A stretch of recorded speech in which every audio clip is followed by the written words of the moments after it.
night before our wedding, my fiancée, Chloe, started a fight with me and then simply disappeared. Not a word, not a note. Soon, rumors were flying around that she had run away, and everyone was saying I was the one who had been left at the altar. Her parents kept apologizing to me, trying their best to figure out how to smooth things over.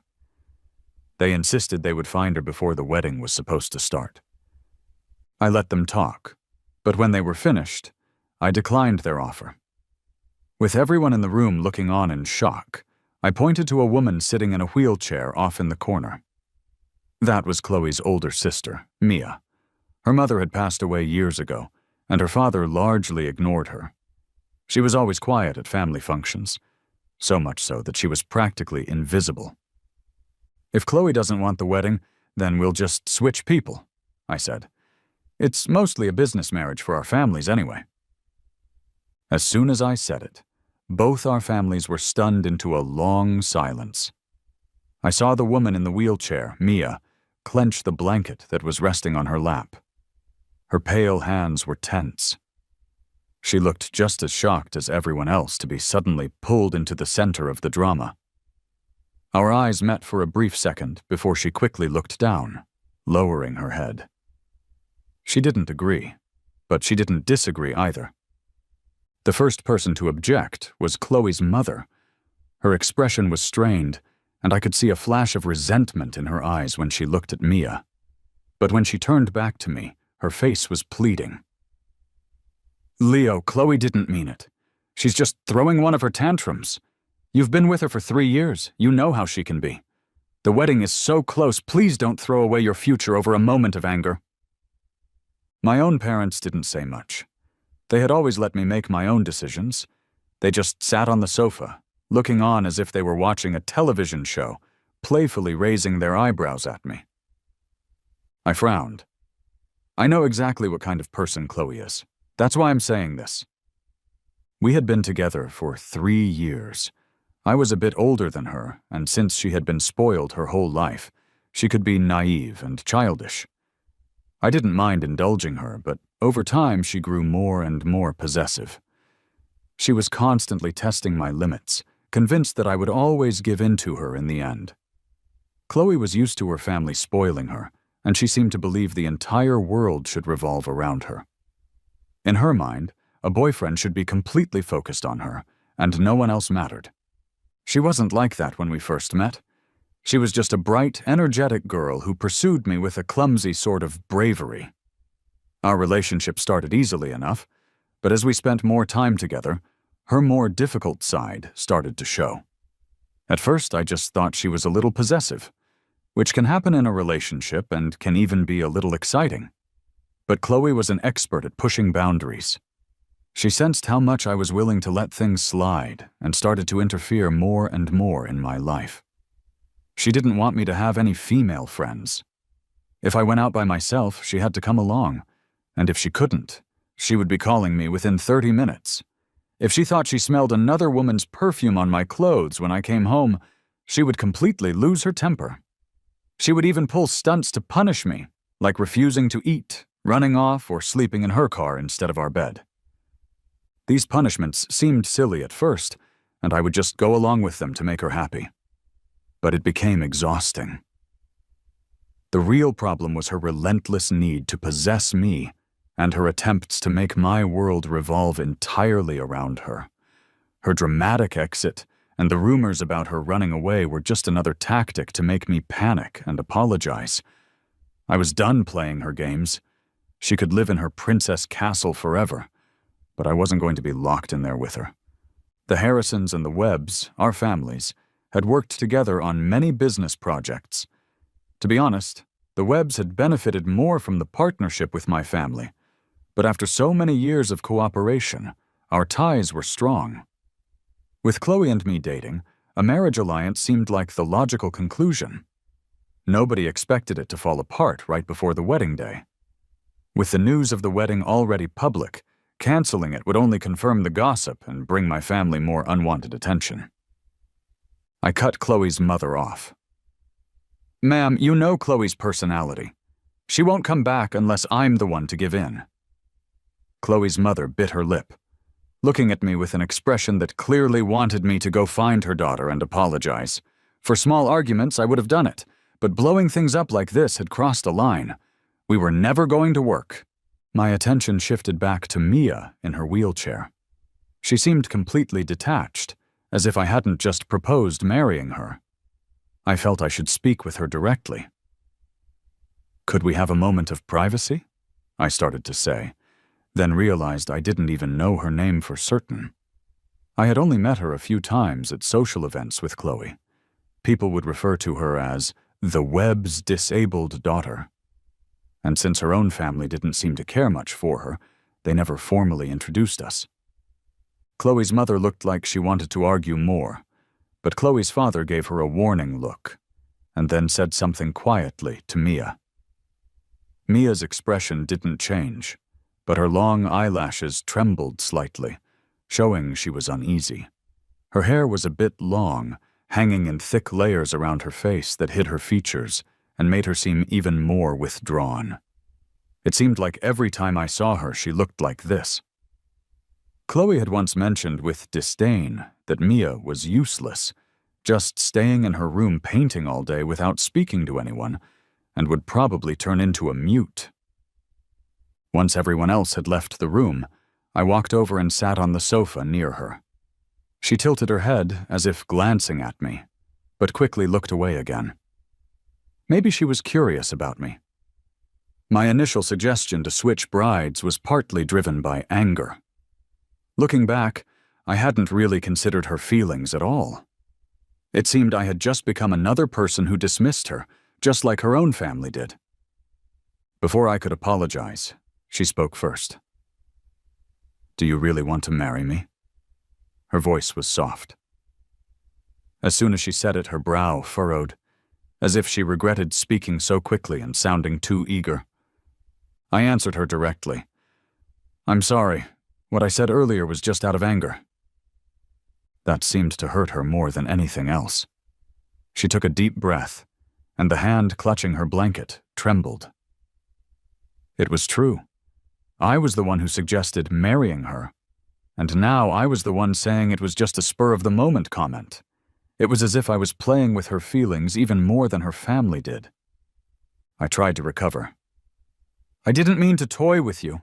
I was impulsive before, but that doesn't mean I want to take it back. We can get married, but only if you want to." "I'm willing," she answered almost immediately after I finished speaking, as if she was afraid I would change my mind if she waited a second longer. Thinking about her father's attitude before he left the room, I felt I had to ask, "Is this really what you want?" Mia paused for a moment, a faint smile on her lips as she nodded. Then, a hint of worry appeared in her eyes as she looked up at me, studying my expression. When she saw I wasn't reacting negatively, she seemed to relax. I could guess what she was thinking. She was probably worried that agreeing to the marriage so readily, especially since I had just been engaged to her sister, would make her look bad in my eyes. I had seen that kind of uncertainty before and knew what she was thinking. She liked me. When I took Mia out to try on wedding dresses, I learned that she could stand. She noticed me glancing at her legs, and her cheeks turned slightly pink. "I've been able to for a while," she said quietly. She had been in a car accident when she was younger and had been in treatment for years. Her father had more or less given up on her recovery around that time, since he had another healthy daughter. Mia explained that she had been fine for some time, but walking had become tiring, and sitting in a wheelchair while someone pushed her was just easier, so she kept doing it. Her family didn't pay much attention to her, so they never noticed her walking or even running around the house when she was alone. They still thought she was disabled. For Mia, the wheelchair was just a convenient way to get around, so she maintained the illusion. It gave me a whole new way of looking at her. People assumed the original wedding would go on as planned, thinking I had found Chloe and brought her back. But at the actual ceremony, everyone realized the bride had been changed. All eyes were on me and the unfamiliar woman standing by my side. The Webbs were stunned to see Mia on her own 2 feet. They looked like they were witnessing a miracle. A girl who had been in a wheelchair for 10 years was suddenly walking. My sister was the only one who hadn't been informed. She couldn't believe it, asking me if I was crazy for abandoning Chloe to marry a last-minute replacement. I couldn't really blame her for being confused.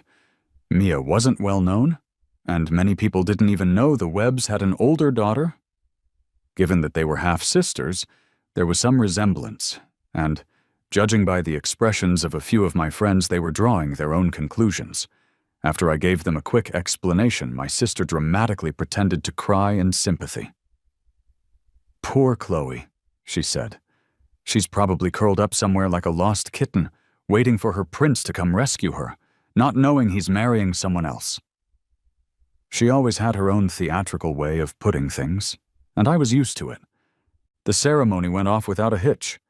My sister even made a bet with me that someone would tell Chloe and she would crash the wedding. I bet against it and won a new car because I knew exactly where Chloe was. She had run off to another country that was currently in the middle of a massive snowstorm. All flights were grounded for at least a week, and the cell signal was terrible there. Even if someone messaged her, she wouldn't get it right away. During the reception toasts, I introduced Mia to my friends and close guests. She wasn't very good at socializing and mostly stayed close behind me, copying whatever I did. When I took a drink, she obediently raised her glass. When I greeted someone, she would echo my greeting. Mia's personality was completely different from my ex-girlfriends, including Chloe. They were never what you would call obedient.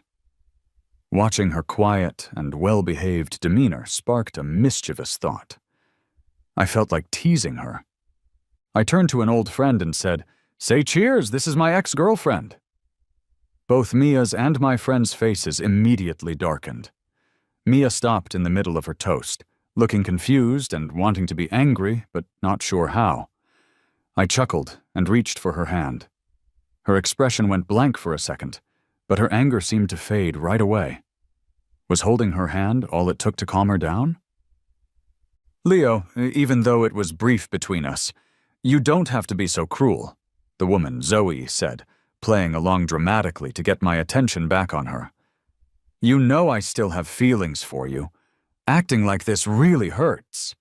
As soon as she finished speaking, Mia gripped my hand tighter, then relaxed, her palm a little sweaty as she held it timidly. I clinked my glass with Zoe's. "Stop talking nonsense," I said, then turned to Mia. "I was just joking with you. This is Zoe. She's a friend of your sister's." I had never dated Zoe.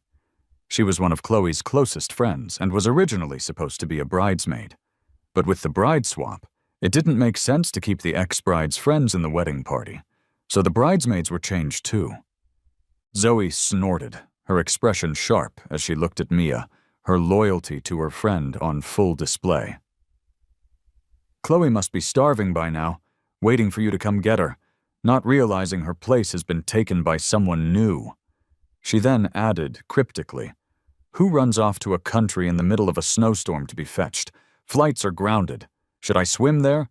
Did I make her pick such a remote place? Let her ski back, didn't you tell her?" I shot back at Zoe. She just smirked, revealing a sharp canine tooth that made her look distinct. "Didn't say a thing. Thought I'd take advantage," she admitted. Based on a quick glance I once saw of her texts with Chloe, I figured she had encouraged Chloe to go abroad. It was likely she spread the rumors of Chloe running away with another man herself. Her goal was to replace Chloe and marry me, but it didn't work out. It must have been a real blow to Chloe. Zoe gritted her teeth. "You think hitting her with her bad relationship with her half-sister isn't a big blow?" Honestly, whoever I chose to marry would affect Chloe. Not choosing her meant I wasn't interested. The funny thing was, I knew Zoe even before I met Chloe. I had a girlfriend back then, and Zoe spent 3 years trying to win me over. When my girlfriend and I finally broke up, I ended up getting together with her sister, which drove Zoe crazy. She kept trying for another 3 years. With that kind of persistence, she could probably succeed at anything she put her mind to. And it was because of that relentless nature that I never got involved with her. I couldn't imagine how difficult a breakup with her would be. The whole wedding was exhausting. I went straight to our hotel room afterward. After a quick shower, I collapsed onto the big, comfortable bed, feeling sleepy. Mia was in the bathroom for a very long time, taking what must have been the most thorough bath of her life. She had likely prepared herself mentally to make a grand, enchanting exit, only to come out and find me half asleep with no energy left to appreciate it. Her idea of seducing me seemed to have faded. A little disappointed, Mia lowered her eyes and slowly walked over to the bed. I felt a shadow over me, and opened my eyes to see her studying me closely. She didn't expect me to wake up so suddenly, and looked away in a small panic, but she didn't move back. "Tired?" she asked. I nodded, adjusting my position on the pillow. I had been on my feet most of the day, and my legs were aching. "Are your legs sore?" Mia asked. "I can give you a massage if you want." I glanced at her. Her eyes were clear, and for now she seemed genuine. Since we arranged the marriage, we had only met 4 or 5 times. Our first time holding hands was at the wedding, and we hadn't even hugged yet, let alone anything more intimate. Now, right after getting married, we were alone in a room, and she was offering me a foot massage. I found it hard to believe she had no other intentions. I nodded and confidently rested my foot in her lap. We were married now. Might as well start taking advantage of it. Mia seriously began to knead my calves and ankles. Her technique wasn't professional, but it felt nice. The more she massaged, the more awake I felt. My legs were less sore, but my heart was starting to beat faster. Mia was wearing a thin nightgown that didn't cover much. With my leg resting on her lap, I could feel the warmth of her own legs and sometimes her stomach through the fabric. I looked her over, imagining what she looked like underneath the gown. I had no idea if she exercised at home. I had always assumed she was confined to a wheelchair. Mia seemed to notice my gaze. Her expression became flustered, and her breathing quickened. I had initially noticed her pale skin, which was different from Chloe, who loved outdoor sports and always had a tan. I pulled my leg back, and Mia instinctively grabbed for it, her hand resting on my ankle. When she saw my teasing look, she quickly pulled her hand away, as if she'd been burned, hiding it behind her back. Sitting up, I moved closer to her. Her eyes fluttered, and her breathing grew deeper. "Have you ever had a boyfriend before?" I asked. Mia replied, "No, I always stayed at home." My gaze was probably too intense. She met my eyes for a second before looking away, blushing. Without thinking, I said, "So you don't know how to kiss then?" Mia's mouth fell slightly open, and before she could process what was happening, I cupped the back of her head and brought my lips to hers. She really didn't know how to kiss. She was inexperienced and wasn't sure how to respond. I was in complete control. Unless they were naturally gifted, most women I had kissed for the first time reacted similarly. Chloe had started out the same way, just pressing her lips against mine, maybe a little nibble, but nothing more. After a few more kisses, though, she grew more confident and started to challenge me for the lead. Mia's long hair was soft, the ends still a little damp from her bath. Stroking it was like petting a cat. Our life after the wedding wasn't as awkward as I had imagined. It was actually quite harmonious, with a quiet warmth. The day after the wedding, I had to work late at the office. When I finally came home, the lights were still on, and I could smell food cooking. That surprised me. She had asked me earlier when I would be home, and it turned out she was planning a late-night snack for me. Chloe used to leave the lights on for me too, but only because she was a night owl and couldn't sleep without me there. When she ran out of games to play, she would just sit on the couch and wait, no matter how late it was. She never cooked. Getting her into the kitchen was an emergency situation, and even if nothing caught fire, Whatever she cooked usually turned into charcoal anyway. I was shocked by Mia's cooking skills. I wondered if she had learned all of this without her family knowing, at some point. Mia became a regular presence in the kitchen. I would often see her busy in there. I never thought cooking was very important. We could always hire a chef. But seeing Mia in an apron moving around the kitchen had a certain appeal, an unexpected charm. Her lips were thin, with corners that turned down, giving her a distant look when she wasn't smiling. Her hair often hung down, shadowing her eyes and adding to her aloof appearance. But only I knew how soft her expression became when I swept her hair back, held her face, and watched her gaze at me, captivated. After a few days together, I noticed that she would subtly place herself in my line of sight. When I was tired from working in my study, I would naturally look out the window to clear my head. But now, there was something new to see.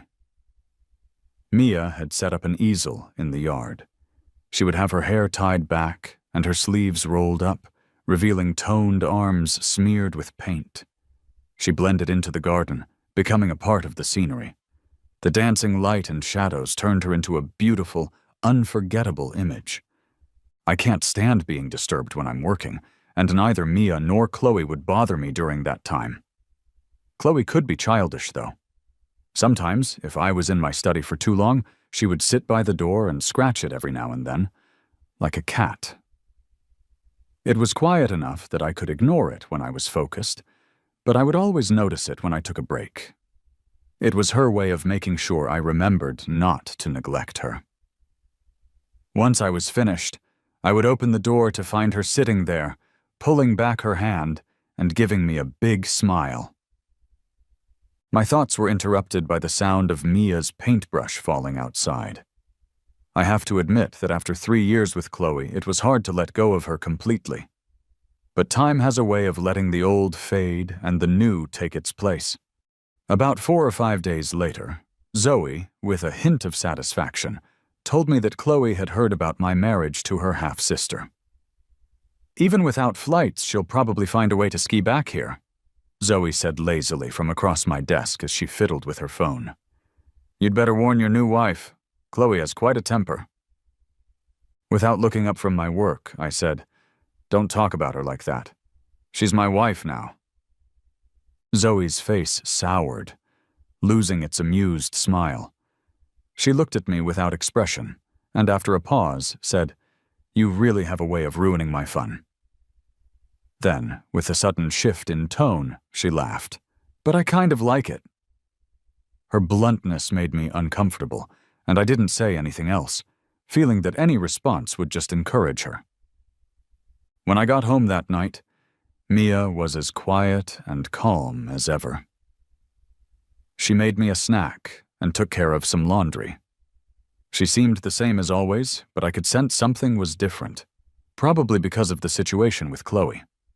Our wedding had been public, just like my previous engagement to Chloe. And while no one except Zoe would confront me about it directly, that wouldn't stop others from bothering Mia. I could only imagine how many people had come to her with their opinions. I knew Mia wouldn't say anything about it, likely feeling she had no right to.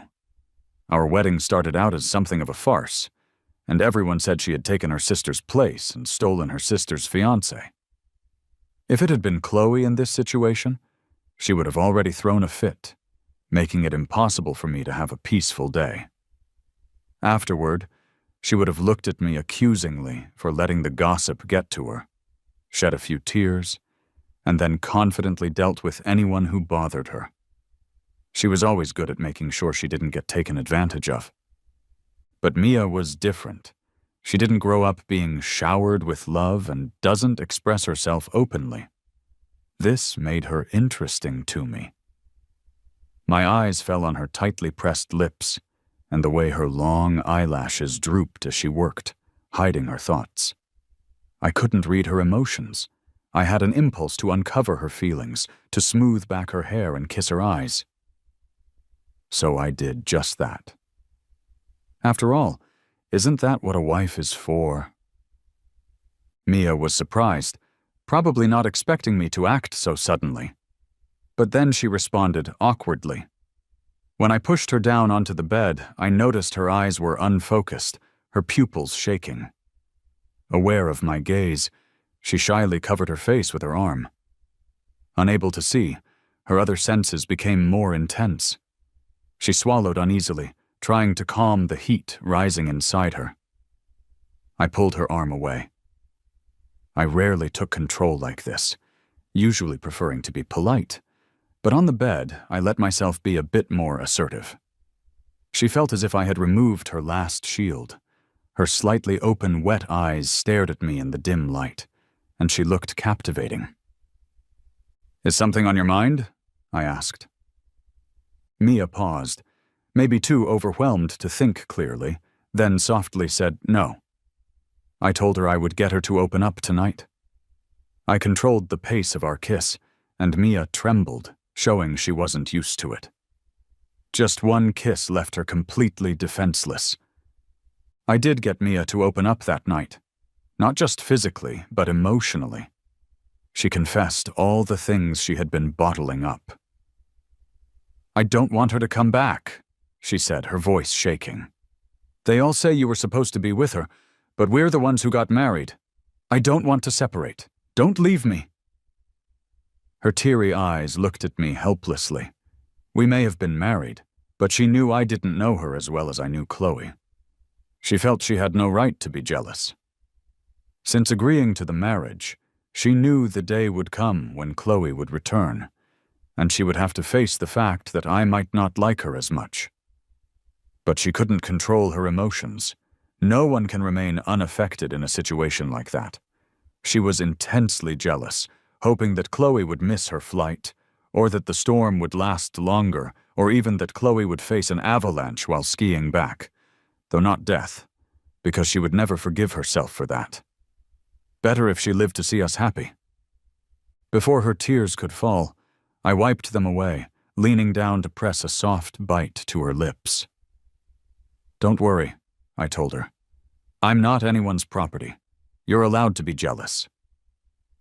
Mia was new to all of this, but we were surprisingly in sync. I hadn't expected much from her before. I've been in many relationships, and Chloe was extraordinary. It would be hard for anyone to surpass her, which was a big reason we almost got married. But that night, Mia showed me more than I ever anticipated. Marriage isn't just about love. Chloe is young and loves to have fun, and she always kept things exciting. But that didn't mean Mia couldn't offer me something different. Whenever Mia spoke, it gave me a strange sense of satisfaction. Maybe it was just my own twisted enjoyment of making her say or do things that were out of character for her, watching her almost break down, then pulling her back from the edge and seeing her dazed expression when I rewarded her. It was a thrill that Chloe couldn't match. Mia, breathless and sweaty, once asked me if I was mad because she had said bad things about Chloe. I told her, "Why would I reward you if I was mad?" Her eyes instantly brightened, and she finally seemed to be at ease after a whole day of worry. I let her feel jealous, and she also realized that I didn't care about Chloe as much as she had thought. The day Chloe came back, Mia was the first to hear about it. She called me right after I had finished a meeting and was on my way to the next one. The Webbs wanted her to come home for dinner, alone. "Am I interrupting?" Mia asked quietly, probably hearing the noise in the background. I told her she wasn't. Normally the Webbs wouldn't ask her to come home. Even though she married into their family on their behalf, they really didn't want her around. Calling her back without me meant that Chloe herself probably wanted to see her. After all the drama, I had already blocked and deleted Chloe's contact information, so she couldn't reach me. She had clearly turned her attention to her sister now, and wasn't going to make things easy for her. "My sister is back," Mia told me. "If you don't want to go, then don't," I said. "You can refuse." Mia's voice dropped, sounding upset. "They threaten to throw out my paintings if I don't go, and I still have some of my things there." I could almost picture her looking down, annoyed. What was surprising was that she was now learning to ask me for help. When she first moved in with me, she was like a stone wall, never asking for anything. I checked my schedule. "What time do they want you there?" I told her I couldn't leave right away, but she should go first, and I would pick her up after my meeting. I also told her to pack all of her important belongings. Her simple, "okay this time," was much more lively than her usual subdued tone. After hanging up, I saw all the missed calls and unread messages on my phone, plus a few new friend requests. I guessed they were all from Chloe. The messages read, "Why did you marry someone else? Why Mia? Do you have any idea how I felt seeing the news of your wedding in that freezing cold place?" I felt colder than the ice. "Everyone else knew about your new wedding. Why didn't anyone tell me? Are you mad? Did you marry Mia just to spite me? You were the one who started a fight with me, calling me immature. Why can't I be mad? I get it. You're not really mad at me, are you? It's because of those rumors about me running off with someone else, isn't it? I'm back. I can explain. I didn't elope. Who spread that rumor anyway? Zoe suggested that place to me. It was freezing with blizzards.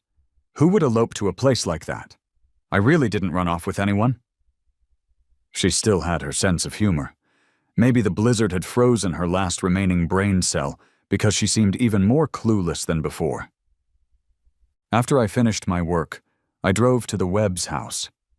The front door was slightly ajar, and I could hear loud noises from inside, like something breaking, along with shouting that sounded very familiar. Peeking in, I saw Mia dragging a suitcase, surrounded by 3 people. Chloe's parents looked like they were trying to intervene, but they weren't doing much to stop Chloe. I walked in, and everyone froze.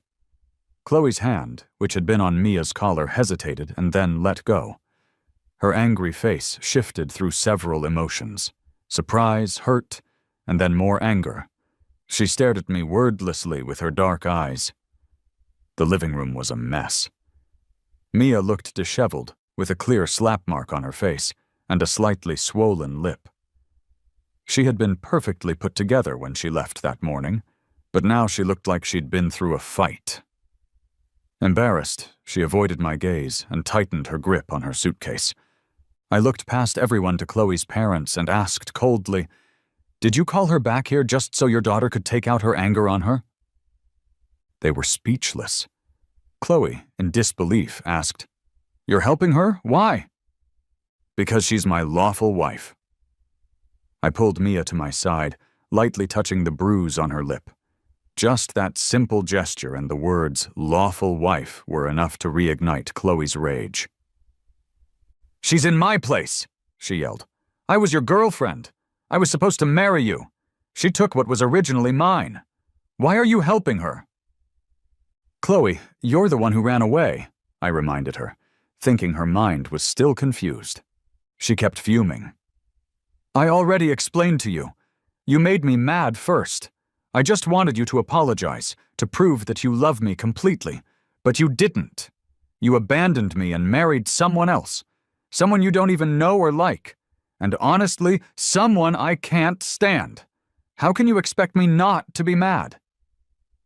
Chloe's face was flushed with anger, her features twisted, but her eyes shone with pleading tears. "When you walked in, you didn't even look at me. You only saw that she was hurt and sided with her, not caring how I was doing after just getting back. Why wouldn't I be mad?" I've said it before. Chloe is immature, her parents spoiled her, leaving her with a childish honesty and selfishness even as an adult. She can manage her own life and can be smart, but when it comes to her emotional needs, she's a bottomless pit, constantly demanding more from others. She wants to completely monopolize someone's life. Disappearing right before the wedding was a move only she would pull. Chloe let all her anger out, completely ignoring everyone else in the room. When she finished venting, tears spilled from her eyes as she looked at me, her expression a picture of someone who had been deeply wronged. But honestly, everyone there had spent the last week cleaning up the mess from her spontaneous runaway bride stunt. Mia, who was standing behind me, reached out to hold my hand. At first, she just held it lightly, But when she saw I didn't pull away, she tightened her grip, as if hoping to keep my attention on her and not let me get drawn back into Chloe's drama. I glanced back at her, and she gave me a small, bitter smile. She was clearly scared. I squeezed her hand back. Chloe wiped her tears and caught us holding hands out of the corner of her eye. The hopeful look on her face vanished, and her anger flared up again, worse than before. She stepped forward to pull our hands apart, but I grabbed her wrist to stop her. She gritted her teeth. "Why does she get to hold your hand?" This was a new situation. I used to know how to navigate these emotional minefields with her, how to keep her calm so that peace would return. But now I was protecting someone else, opposing her. I had to figure out how to end this. "Sophie, I'm married," I said, stressing every word. "The moment you abandoned the wedding, we were done." I watched as her tears overflowed, her defiance finally crumbling. Even her parents admit I'm the only one who can calm her down. I just wanted her to understand that even without Mia, I would not have married her. Chloe knew that running away at that moment would cross a line for me, but she did it anyway, hoping to push my boundaries and prove that I loved her enough to let her get away with anything. She was sharp and selfish, always knowing how to get the most out of people. But she wasn't smart enough to understand me. She didn't realize that no one had ever successfully crossed my lines. She only understood that after she had already lost me. As we drove back home, Mia and I were both silent. Honestly, I was left speechless by Chloe's behavior. It felt like something out of a soap opera. My thoughts drifted. Mia seemed like the opposite of a classic damsel in distress. Her dad doesn't care, her stepmom hates her, and her stepsister bullies her. "Are you still mad?" Mia's timid voice came from the passenger seat. I had noticed her glancing at me a few times and wondered how long she would wait before speaking. "Not at you. Do you want to tell me what happened?" Mia was quiet for a moment before summing it up, leaving out some details as if testing the waters. She was like a curious cat, sniffing cautiously before stepping out of its safe space. As I kept asking questions, she slowly filled in the details, presenting the raw situation more boldly. Step by step, Mia painted a full picture of how she had been met with cold shoulders at the house, then cornered by Chloe, who demanded she agree to a divorce. The Webb parents chimed in, saying she had ruined Chloe's happiness and should step aside. When Mia refused, someone laid a hand on her while her parents stood by, offering only light words of concern with no real intention of helping. Mia was telling me all of this, probably slipping in some digs at Chloe as well. Back home, after she had cleaned up, I put a first aid kit on the bed and called Mia over to put some ointment on her cheek. She approached cautiously, and when I didn't object, she took it as approval and rested her injured cheek on my leg. Her long hair tickled my skin. I gently brushed it aside, touching her cheek softly. "Does it still hurt?" I whispered. The slap mark had faded, but it was still a little swollen and red. Mia nodded, rubbing her cheek against my leg. I dabbed some ointment on my fingers and gently applied it to her face. Her cheeks started to blush, even redder than when she came out of a hot bath. Our skin felt hot where we touched. The ointment stung a little, a reminder of the slap. Chloe never held back. "Did you say something that made them all angry?" I asked suddenly, catching her off guard. Mia looked a little startled. Chloe could be playful, but she didn't usually get physical, especially knowing I was coming. This seemed like a momentary loss of control. Mia nodded hesitantly and then said quietly, "You allowed it." I did. By allowing her to express her jealousy, I had shown her that Chloe wasn't that important to me anymore.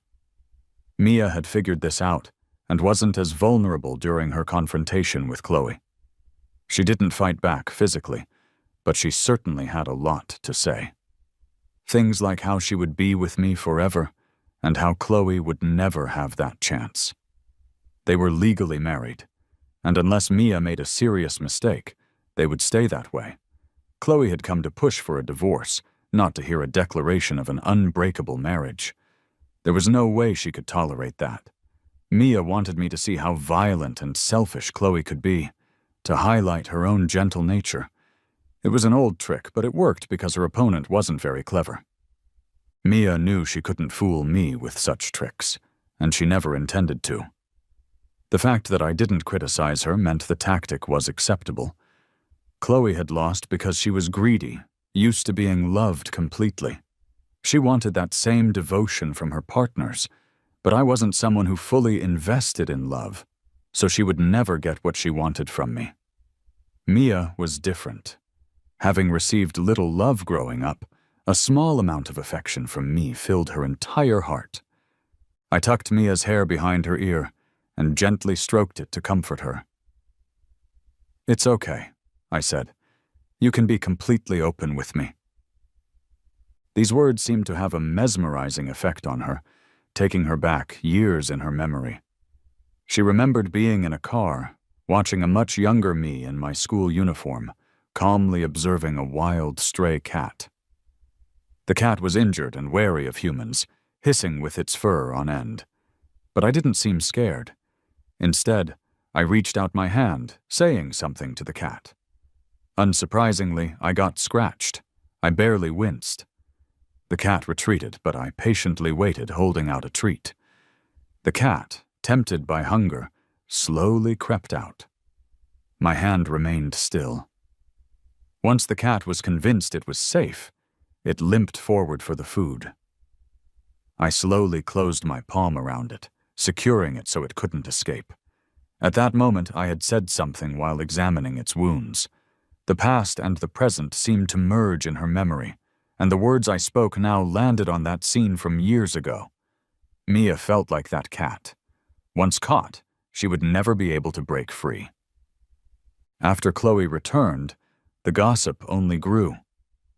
My sister started hanging around my office all the time, trying to get details about me and the two women in my life. One day, when she couldn't get any information out of me, she left her daughter, who was less than a year old, on my desk and took off for her honeymoon, leaving me and baby Lily staring at each other. Lily's little bottom was sitting right on top of my paperwork. Looking at her innocent face reminded me of the fear my sister could inspire. She had dumped her daughter on me before, and back then I foolishly thought I could reason with her. I had called her to ask if she'd forgotten her child, but the call never went through. Then she sent me a text. "A little warmth for your newly formed family." When I got home from work carrying the baby, Mia noticeably tensed up. She froze, staring at Lily for a few seconds before glancing at me with uncertainty in her eyes. I had a feeling she thought for a second that this might be my secret love child. Meeting her gaze, I explained helplessly, "It's my sister's kid. She went on vacation." A flicker of something unnatural crossed Mia's face as she reached out to take Lily from me. I was about to stop her. This kid wasn't usually friendly with certain strangers. One time Chloe had gotten scratched by her, but to my surprise, Lily just stared at Mia. She resisted for a moment with a small cry, but a few seconds later she calmed down, quietly cuddling into Mia's arms and curiously watching her long hair. Mia seemed to have a natural talent for handling children. At first, she was a little clumsy, but she looked up some parenting guides online, and just like that, she was holding and soothing Lily like a professional. In the time it took me to put something away, the two of them were already getting along perfectly. Even at dinner, Mia was feeding Lily. Suddenly, taking care of the baby was no longer a headache for me. Whenever my sister used to drop Lily off, both Chloe and I were at a loss. Chloe didn't like kids, and Lily didn't like her. It was mutual.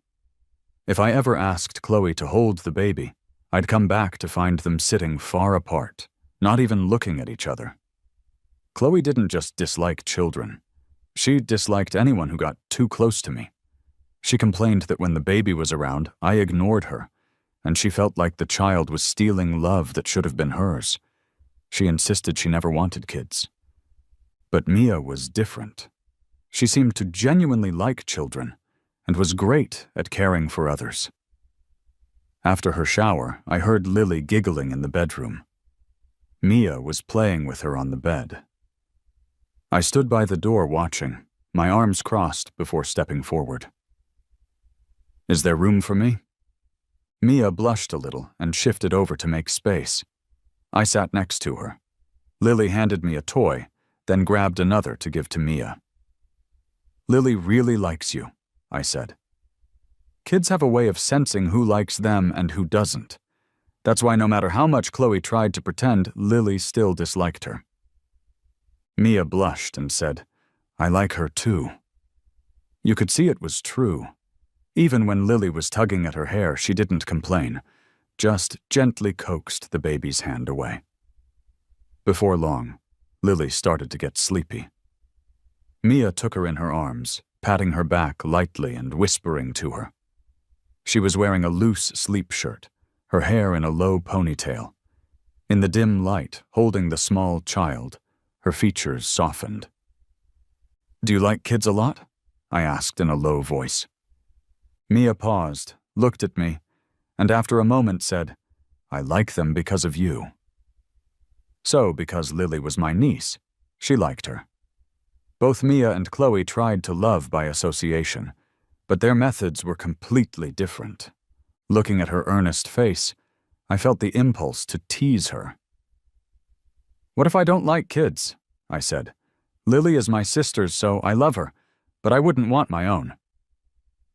Though I was joking, there was some truth to it. Mia was about to say it was okay and that she didn't mind, but I cut her off. "But if they were yours," I said, "I would definitely like that." I watched Mia's face turn beet red. If it were Chloe, she would have probably frowned and declared she would never have kids. But Mia, after her initial shyness, actually seemed to be considering it. I knocked lightly on her head. "Are you seriously thinking about having my kid?" She rubbed the spot, smiling. "It doesn't hurt," she said. I leaned in and gave her a quick kiss. She was really adorable. Over the next few days, I realized that Mia had seamlessly woven herself into my life. I found myself fully transitioning from Chloe's passionate, possessive love to something new and quiet. Sometimes, I'd watch them on the security camera, both sitting on the carpet, playing. Every night when I came home, I would open the door to a warm, harmonious scene. Hearing the door, both of them would look up, their two pairs of bright eyes instantly easing my stress. Mia would walk over with Lily, take my coat, and place the well-behaved child in my arms. I guess I was starting to understand why men enjoy having a wife and kids. The phone rang. I glanced at the caller ID, handed Lily back to Mia, and stepped onto the balcony to take the call. It was Chloe's dad. Even though our families were in talks about a project, I doubted he was calling about work. Sure enough, there was a short pause before he began to speak, as if he was trying to figure out how to start. "Here's the thing," he began, but an urgent voice chimed in. "Let me, Dad, give me the phone." Of course, I knew it was Chloe. She was sobbing on the other end. "Leo, I'm sick. I'm really sick." I had blocked her because she was getting on my nerves, and I thought her silence meant she had given up. But it turned out she was just sick. It was no wonder, after going to such a cold place, finding out I'd gotten married, and coming back to a harsh reality. "Shouldn't you be calling a doctor, not me?" I said. "Please don't hang up. Let me just say a few things. I know I was wrong. I shouldn't have been so unreasonable." Chloe kept apologizing, but I knew she didn't really think she was wrong. She just knew that admitting it was her only chance to win me back. "I really know I was wrong. Can you please unblock me? I don't expect you to forgive me. Just give me a way to contact you. I can't keep using my parents' phone." Her voice had that helpless, tearful tone she always used when I was mad. Her voice was in my ears, but my eyes couldn't help drifting through the glass door to the scene inside. Lily was crying for some reason, and Mia was pacing, trying to soothe her. Lily's face was flushed and wet with tears. "Leo, I know my mistakes led to our breakup," Chloe was saying. As if she noticed my gaze, Lily pointed at me, which drew Mia's eyes over as well. Mia didn't want to interrupt my call, so she just smiled helplessly through the glass, waving Lily's tiny hand at me. "But those 3 years weren't fake," Chloe continued. "You know I love you, but now you're married to my sister. I have my pride. I won't ruin your family." Lily got more upset, her cries growing louder. Mia hesitated, then tapped on the glass. I spoke as I opened the patio door. "Chloe, there's no need to try. You know it's not going to happen. Don't call again." My words were final. Chloe probably wanted to argue, but then the sound of a child crying and a woman's voice came through the line clearly. I hung up. The call cut off, replaced by the beep of a disconnected line. After finally getting Lily settled, I noticed Mia was unusually quiet. She was jealous. She was silently tidying up Lily's art supplies. Among the colorful scribbles, there were quick sketches of people in pastel. Though rushed, they were complete, with just a few strokes making the static figures seem lifelike. As I looked through the sketchbook, I noticed a drawing of me at my desk, with the view outside the window roughly sketched. There were more underneath, all of me in casual moments, some colored, some not. Every page captured an unexpected glimpse of me. I turned to the first page and was surprised by what I saw. It was me in a school uniform, daydreaming by a window during class. There was even a date noted in the corner, October 4th, 2016, my sophomore year. I sat on the edge of the desk, gazing at the drawing. Mia tiptoed over, probably to take the book back, but I stopped her. She watched me anxiously, unsure what I was thinking. That phone call had sparked her insecurity, and she wanted me to know that she had known me for a long time, way before Chloe. "You knew me before?" I asked, closing the sketchbook. I truly had no memory of Mia in high school. Apart from my close friends, few people left a lasting impression. When I first saw Mia, she didn't seem familiar at all.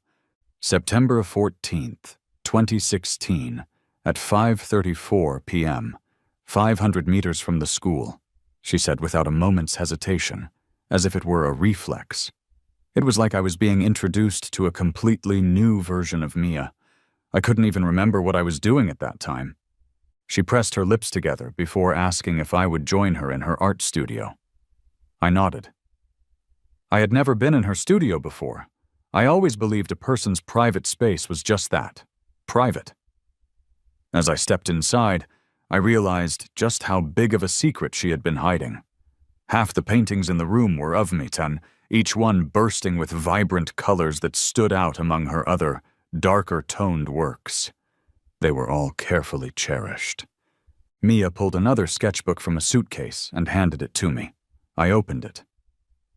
The first page was a portrait of me from my ID photo, probably sketched from a school honor roll display. The second was me, in my school uniform again, crouching down with a cat in my lap. I remembered that day. It was an injured kitten I found on the way home. I took it to a vet, and someone else adopted it. Flipping through the pages felt like browse an album of my youth. Every piece was dated, and sometimes Mia wrote little notes, like wondering what my name was or why I was dating a certain person and when we would break up. The day I started dating someone, the painting was colorless. The day we broke up, the painting was vivid. It was like her sketchbooks were her diary. The latest sketchbook began when she heard of my engagement to Chloe. She had drawn a portrait of me in a wedding suit, with obvious erasure marks on the other half of the page. Mia shyly admitted that she had originally included Chloe, but couldn't bring herself to accept it, so she erased her. Turning to the final page, it showed both of us dressed for a wedding. It felt like a comic book finally reaching its fairy tale ending. When I saw Chloe in the conference room for a business meeting, I wasn't surprised. She's not one to back down. Her mother was there as well, looking exasperated. It was obvious Chloe had forced her to come. Chloe knows nothing about business and is only there because she strong-armed her mother into bringing her. I didn't look at her after my initial glance, focusing entirely on the meeting. Chloe, however, stared at me the whole time, as if I would vanish if she looked away. Whenever our eyes met, she would light up. When negotiations got tense, Chloe pinched her mother's leg under the table, causing her to lose her train of thought. Everyone in the room knew about our history, and the air was thick with tension. After the meeting, I saw Chloe's mom pulling her sleeve. When Chloe saw me, her annoyed look melted into a grin. Her mother turned to me, forcing a smile. "Leo, I have to run. Could you take her home for me?" Before I could respond, she practically ran off, taking the stairs instead of waiting for the elevator. I took Chloe into my office to avoid fueling any more company gossip. "You still haven't unblocked me," she said nervously. That was what this was all about. I took out my phone and unblocked her right in front of her. Now she had no reason to stay. She looked furious, knowing that even though I had unblocked her so easily, my indifferent attitude stung more than if I had refused. It was like our past meant nothing to me anymore. "I have other things to tell you," she said. "I ran away to that place because you always said you wanted to go skiing there. I thought I'd get there first and wait for you to find me. It would have been the most romantic wedding." She was the kind of person who wouldn't bother to check a weather forecast. "I know I messed up," she continued, her eyes welling with tears. "Will you give me another chance?" "What kind of chance are you asking for, Chloe? I'm already married," I told her. "You can get a divorce," she blurted out. Then, before I could react, she quickly added, "You don't have to, just keep me around. As long as I can be with you, I don't care about messy titles." Was my ex-girlfriend seriously offering to be my mistress? I couldn't help but be taken aback by her outrageous suggestion. Knowing her, if I ever agreed to something like that, she would flaunt it to the world and do everything she could to step all over Mia. In the end, she'd be the mistress, but I'd be the one who was embarrassed. "Calm down, Chloe. Think about your parents." "I don't care about them. I only want you," she insisted. She had been keeping tabs on me and Mia, even adding Mia on social media. She had seen our posts, the sweet, cozy moments, and it was torturing her. "Do you like someone like Mia? I can learn to cook. I'll try my best to like kids. I can stay home and wait for you. I'll be whoever you want me to be." I had no doubt she meant it. So I turned her down. Just as I was opening the door to ask her to leave, I was met with her mother's eyes. She had been waiting outside. "Good timing," I said. "Auntie, please take her with you. We're finished talking." Chloe started crying again. "Mom, Leo doesn't want me anymore." Her mother sighed. "And what about your dad and I? Are we just your neighbors?" Just then, the elevator doors opened, and Mia stood there, holding Lily in her arms. Surprised by the scene, she looked at me calmly. "Did I come at a bad time, Leo? Are you busy?" Chloe abruptly stopped crying, glaring at Mia with pure hatred. "Wait for me for a minute," I told Mia. We had planned to go out for dinner. "Okay," Mia nodded. "Lily missed you, so I asked the driver to bring her. I didn't expect your mom and sister would be here." "Who's your sister?" Chloe snapped. I rubbed my forehead. "Enough, let's stop this here." I had my secretary help Chloe's mother take her away. The secretary's eyes were wide, trying to take in all the drama. I knew the office gossip would be buzzing tomorrow. On the drive to the restaurant, Mia was mostly quiet. While we were eating, I told her about the chaos Chloe had caused, leaving out the part where she offered to be my mistress. Mia visibly relaxed and then smirked. So, me provoking Chloe like that won't make you mad? I winked at her. I don't mind. Why would I be mad? Mia smiled, knowing I wouldn't be angry. Every time she asked for reassurance, and every time I gave it, she was left with a sense of deep fulfillment. Happiness, it seemed, had really landed in her hands.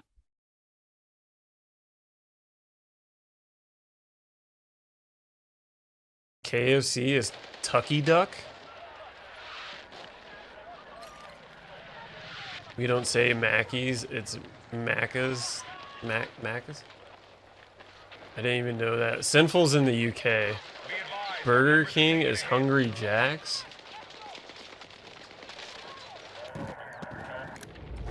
Y'all are just making things up now. Kentucky Fried Pigeon.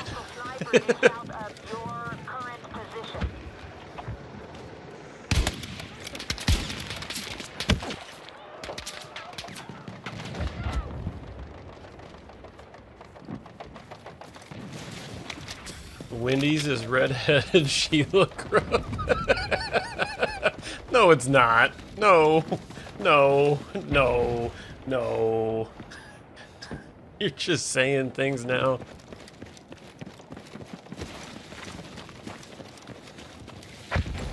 Carl's is Bonza Crikey, there's a snake in my pants. We just got Popeyes recently in the UK. Popeyes is good.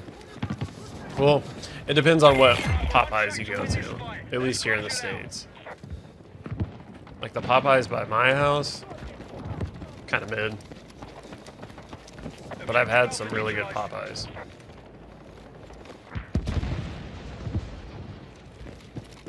I like it more than KFC. That I agree with. KFC is not that good. But I have heard that KFC in China is like peak KFC. Like it just completely blows every